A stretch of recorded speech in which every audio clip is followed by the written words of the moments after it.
Hi అండి అందరికీ welcome back to our channel. ఈరోజు మార్నింగ్ లేసి ఇంకా టిఫిన్స్ అయితే ప్రిపేర్ చేస్తున్నా. ఈరోజు అయితే మరీ ఎక్కువ ఏం చేయట్లేదు, కొంచెం తక్కువే చేస్తున్నా. ఎందుకంటే ఈరోజు పనులు అయితే చాలా ఉన్నాయి. కాకపోతే పిల్లల్ని కూడా 12:30కి తీసుకురావాలి. అందుకనేసి 1 by 1 అన్నీ చేయడం అయితే మొదలు పెట్టేసి చేస్తూ ఉన్నాను అనమాట. ఇక్కడైతే పిండి మంచిగా పులిసింది కదా, ఇంకా స్టార్ట్ చేసి టిఫిన్స్ అయితే అన్నీ ప్రిపేర్ చేశాను. ఇడ్లీ, దోశ, ఊతప్పమే వేస్తున్నా. బోండా అయితే చేయలేదు ఈరోజు, టైం సెట్ అవ్వదు. అలాగే నాకు పనులు కూడా చాలా ఉన్నాయి, అందుకనేసి బోండా అయితే చేయలేదు. ఇక్కడ మళ్ళీ ఏమడిగినారు పిల్లలు అయితే నూడిల్స్ అడిగినారు.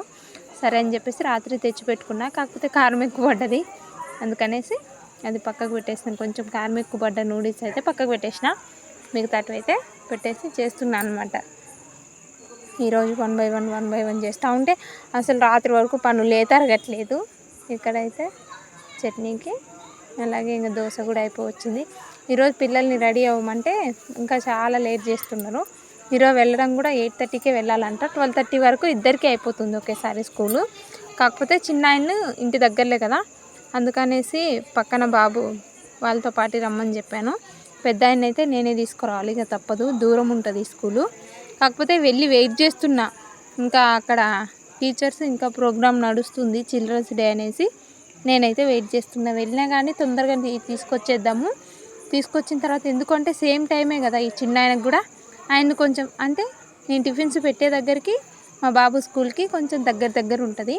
తీసుకొచ్చుకొని చిన్న ఆయన కూడా తీసుకొద్దాము అనుకున్నాను. కానీ టీచర్ వాళ్ళు ఉండి మేడం ప్రోగ్రామ్ జరుగుతుంది మేడం అన్నారు. సరే అని చెప్పేసి వెయిట్ చేస్తున్నా. అక్కడైతే దగ్గర 40 minutes దాకా వెయిట్ చేసినాను. 12:30కి అన్నారు కదా, నేను 12కి వెళ్ళా, పోనీ పంపిస్తారేమో అనేసి. ఇంకా అక్కడ ప్రోగ్రామ్ కంటిన్యూ అవుతుంది, ఇంకా అందుకని వెయిట్ చేయాల్సి వచ్చింది, తప్పలేదు. లేకపోతే ఈరోజే నేను ఊరికి కూడా బయలుదేరాలి. అందుకనేసి అడిగా తొందరగా తెచ్చుకుందామని, అసలు కుదరట్లేదు. అందుకనేసి వెయిట్ చేసి ఇంక వీళ్ళ ప్రోగ్రామ్ అయిపోయిన తర్వాత బాబుని తీసుకొని వచ్చేసాను. కాకపోతే ఇంకొచ్చే దారిలో మళ్ళీ సూపర్ మార్కెట్కి వెళ్ళి మాకేమైతే కావాలో అవన్నీ తీసుకొచ్చేసిన సరుకులు. ఇంకా రాగానే ఇంకా ఇంట్లో పనులు అయితే చాలా ఉన్నాయి. బ్యాగ్ సర్దాలి, అట్లే కొన్ని మురుకులు మిగిలి ఉన్నాయి, అవి అయితే ప్రిపేర్ చేస్తున్నాను. చూసినారా, ఇక్కడ మురుకులు అయితే ప్రిపేర్ చేస్తున్నా. మొన్న ఏం చేసా, పెద్ద ప్యాన్ పెడితే తొందరగా అయితే అని చెప్పేసి పెద్ద ప్యాన్ పెట్టిన, అస్సలు అవ్వట్లేదు. అందుకని బంద్ చేసి, ఆ రోజు చాలా లేట్ నైట్ అయింది, అందుకనేసి బంద్ చేసినాను. ఇక్కడైతే 1 by 1 మురుకులు అయితే చేసేసిన. ఇది చూసారా, ఈ గిన్నె నిండిపోయింది. చేయడం వరకు అయితే బాగానే ఉంది, కానీ ఇవి ఎలా ప్యాక్ చేయాలా అన్నది నాకేం అర్థం కావట్లేదు. ఆలోచించా.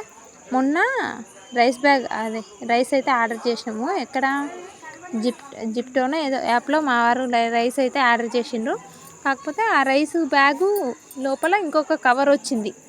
ఆ కవరే ఇప్పుడు పనికొచ్చింది. ఏమైంది, ఇంకా కొంచెం రైస్ ఉన్నది, వేరే గిన్నెలో పోసేసి ఆ రైస్ బ్యాగ్ కవర్ అయితే తీసుకొని మొత్తం మురుకులన్నీ నింపేసిన. చూసినారా, ఇంకా ఎక్కడ డబ్బా అంటే ఎన్ని డబ్బా పెడతాం చెప్పండి. ఆ డబ్బాని మళ్ళీ కార్ అయితే ఏం కాదు, ఈరోజు మేము బస్సులో పోతున్నాం కాబట్టి ప్రాబ్లం అవుతుంది కదా. ఇదైతే కర్నూలు బస్ స్టాండ్. అయితే ఇక్కడ కొంచెం సేపు ఆపినారు, అందుకనేసి కర్నూలు బస్ స్టాండ్ దగ్గర అయితే దిగి మళ్ళీ బస్. కాకపోతే మా వారేమన్నారు, బుక్ చేస్తా అన్నారు. నేనేమన్నా అంటే హాలిడేస్ కూడా లేదు కదా, అంత సీజన్ కాదులే, ఎందుకులే బుక్ చేయడం, డైరెక్ట్ ఎక్కుదాం అనుకున్నాను. కానీ అసలు ప్రైవేట్ బస్సులు అన్నీ ఫుల్ అయ్యే వస్తున్నాయి. లేదా ఎప్పుడు ఒక్కొక్కటి సీట్ ఉన్నా అది లేడీస్ కాదు, జెంట్స్కి అయితే ఉంటుంది. ఇంకా అందుకనేసి పర్లేదులే అనుకొని కర్నూలు కాదు, ఆర్లగడ్డ వరకు అయితే బస్సు దొరికింది, ఆర్టీసీ బస్సు. ఇంకా బస్సులో అందులో లాస్ట్ సీట్లే ఉన్నాయి, మొత్తం అన్నీ ఫిల్ అయిపోయినాయి. అక్కడంతా ఖాళీ అయ్యేసరికి వీళ్ళు మంచి నిద్రలో ఉన్నారు. ఇంకా అందుకనేసి ఆర్లగడ్డ దిగేంత వరకు వెనక సైడే ఉన్నాము. ఆర్లగడ్డ దిగిన తర్వాత మళ్ళీ ఏం చేయాలి, మళ్ళీ వేరే బస్సు మైదుకూరు ఎక్కిన. మళ్ళీ మైదుకూరు నుంచి మళ్ళీ బద్వేలు వరకు వచ్చిన దాకా ఒక ఎత్తు, కానీ అక్కడి నుంచి మళ్ళీ మా విలేజ్కి రావడానికి బస్సు అయితే మిస్ అయింది. ఇంకా మళ్ళీ చాలా 2 వరకు బస్సు లేదంట, అందుకనేసి ఆటో కూర్చున్నాం. గంటలు తరబడి పట్టింది. అయితే రాగానే స్నానం చేసి ఇక్కడ ఇవన్నీ సర్ది పెట్టా. కాకపోతే ఏమవుతుందంటే మధ్యాహ్నం అవుతుంది. మధ్యాహ్నం అట్లా పూజ చేయొద్దు కదా, ఈవినింగే చేస్తారు. అందుకనేసి ఈరోజు ఈ గౌరీ పూర్ణమికి అయితే ఈవినింగే చేస్తారు. ఈ పండగ పేరు గౌరీ పూర్ణమి అంటాం అన్నమాట. ఇక్కడ ఇవన్నీ రెడీ చేసి అంటే రెడీగా పెట్టేసినాము. అప్పుడే స్నానం చేసాం కదా, అందుకనేసి 1 by 1 ఇక్కడ క్లీన్ చేసి ఇక్కడ పటాలు ఇదంతా రెడీ చేసి పెట్టేసినాం. ఇదే మా దేవుడి రూమ్. అయితే ఇంతకుముందు హోమ్ టూర్లో దేవుడి రూమ్ చూపించలేదు, అప్పుడైతే లైట్ సరిగ్గా లేదనమాట, అందుకనే దేవుడి రూమ్ చూపించలేదు. అందులో అంటే పటాలు కూడా అట్లే ఉన్నాయి, అందుకే చూపించలేకపోయినా. ఇక్కడైతే ఇదే దేవుడి ఇల్లు. ఇటువైపు రైట్ సైడ్ కిచెన్ ఉంటుంది. ఇంకా అదైతే హోమ్ టూర్లో చూసి ఉంటారు కదా. ఇక్కడ కడిగి తోమేవి అయితే పక్కకు పెట్టేసుకొని మిగతావి అయితే పెట్టేసినాము. అవి కూడా తోముకొని వచ్చేసిన. చూసినారా, అటు ఇటు అయ్యేసరికి ఈవినింగ్ అయిపోయింది. పిల్లలు ఇద్దరు మంచిగా ఆడుతున్నారు అనమాట. అయితే అన్నం తినమంటే గోల చేస్తున్నారు. అయితే ఒక్కొక్కరికి మాటికి షాప్కి ఏం వెళ్తారని చెప్పేసి ఒక బాక్సే తీసుకొచ్చిర్రు కూల్ డ్రింక్స్. ఎవరికి నచ్చింది వాళ్ళు ఫ్రిడ్జ్లో పెట్టుకొని తాగమని చెప్పేసి. ఒకరు కాదు, ఇద్దరు కాదు, మొత్తం 7 మంది పిల్లలు అయిపోయినారు మా ఇంట్లో.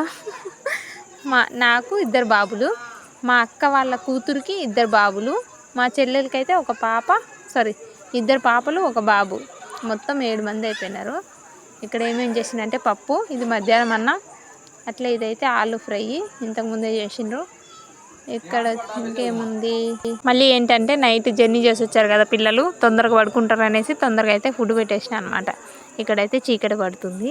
చూసినా ఎంత బాగుందో అసలు, ఆకాశం చూస్తుంటే భలే ఉంది. ఇక్కడ మొత్తం చుట్లు పల్లెటూరు, ఎంత కరెంట్ ఉన్నా కూడా చీకటి అనిపిస్తుంది చుట్టూ పల్లెటూర్లలో. సిటీలో అనుకో ఫుల్ లైట్స్ ఉంటాయి, ఇక్కడ లైట్ లేకపోయినా భలే ఉంటుంది. ఇంక ఈవినింగ్ అయిపోయింది కదా, ఇంకా పూజకైతే అన్నీ రెడీ చేసి పెట్టేసాము. ఇక్కడ నైవేద్యం చేసి అట్లే అక్కడికి తీసుకెళ్ళాలి గుడి దగ్గరికి. ఆ గుడి దగ్గరికి తీసుకెళ్ళే ప్లేటు ఇంట్లో అయితే అన్నీ రెడీ చేసి మంచిగా రెడీ చేసి పెట్టేసిన.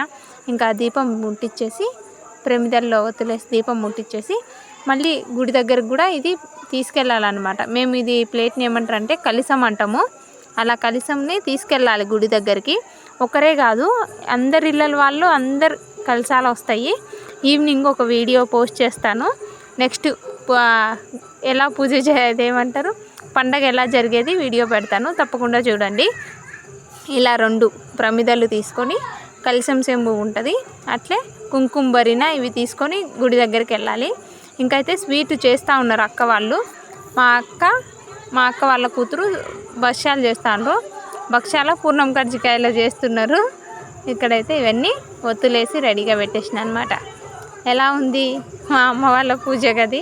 నాకైతే కామెంట్ పెట్టండి. ఏదో అట్ట పూజ చేసినాం, మరి పూజలో అంత పర్ఫెక్ట్గా కాదులేండి, కొంచెం వచ్చి రాకుండా. ఇక్కడైతే అమ్మవారిని ఇక్కడే రెడీ చేస్తారు. చూసినారా, ఇక్కడే రెడీ చేసి తర్వాత ఇంతకుముందు అది ఇంకా చూపించలేదు కదా. ఓకే, ఇలా రెడీ చేసి మట్టితో ఇప్పటికిప్పుడు ఇది రెడీ చేసినారు. ఎంత బాగా చేస్తారంటే ఇంకా పూర్తిగా అయితే చూడాలి, భలే ఉంటుంది. అయితే ఇక్కడ ఇలా రెడీ చేసి ఇక్కడ కూర్చోబెడతారు అన్నమాట ఈ గుడిలో. ఇక్కడ ఈ గుడి పేరు ఏమంటారంటే గౌరమ్మ సావిడి అంటారు. ఇక్కడ తయారు అయ్యే అమ్మవారి పేరు గౌరీదేవి. ఇక్కడ ఇది చూసారా, ఇప్పుడు ఇక్కడ ఉంది కదా కలర్స్ వేసి. మళ్ళీ నెక్స్ట్ వీడియో వస్తా. Thank you for watching, bye bye.